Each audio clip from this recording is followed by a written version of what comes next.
В период моей молодости в Батуми была проведена республиканская конференция этнологов, и там одна из абхазских этнологов, Галина Кабишавидзе, прочитала доклад. Галина Кабишавидзе доказывала нам именно это, что сулугуни – это изобретение абхазов, и что сулугуни является национальным блюдом абхазов. В грузинских научных кругах хорошо известно, что этнолог Галина Кабишавидзе публиковала свои научные работы под фамилией Кабишавидзе, однако после развития абхазского, апсуйского сепаратизма она переделала свою фамилию и стала Тарджман-Ипа. Сепаратисты, испытывающие сильную ненависть и презрение ко всему грузинскому, приветствовали поступок Галины Кабишавидзе и одобрили ее решение.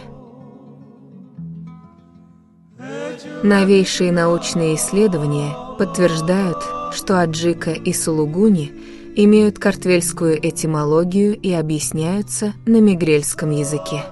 В продолжение этого видео историк Роланд Топчишвили вспоминает, как поступили мигрелы на Батумской республиканской конференции, а всем зрителям, кто интересуется происхождением сулугуни, мы предлагаем ознакомиться с научной работой Роланда Топчишвили на грузинском, английском и русском языках.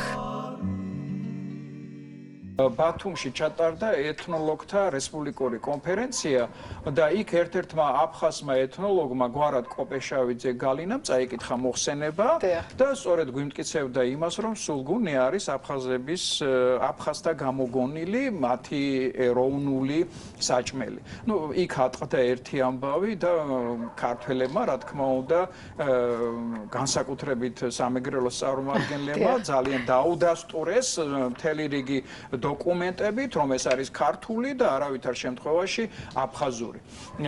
სამწუხაროდ ეს როდის გამიჩნდა ამ წიგნის დაწერის იდეა, რამდენიმე წლის წინ ბატონი ავთანდილ ნიკოლეიშვილი, ქუთაისის უნივერსიტეტის პროფესორი, იყო მასში, რა ქვია, აფხაზეთში ჩამოვიდა და დამირეკა, რომ ერთი გამაგებინე რა ხდება თურქეთში, ნახე, სულგუნი იყიდება როგორც აფხაზური ყველი. ქართული ზეიმია, ქართული მეფური სიტყვა და სადღეგრძელო ზღაპრული, ფერხულში ჩაბმული, გულით გულში ჩაკრული საქმე ჩვენი, ქართული, ქართული, ქართული სილამაზე, ქართული, ძარსული, ქართული, სული სულ შემართული, ზოლა და სიცოცხლე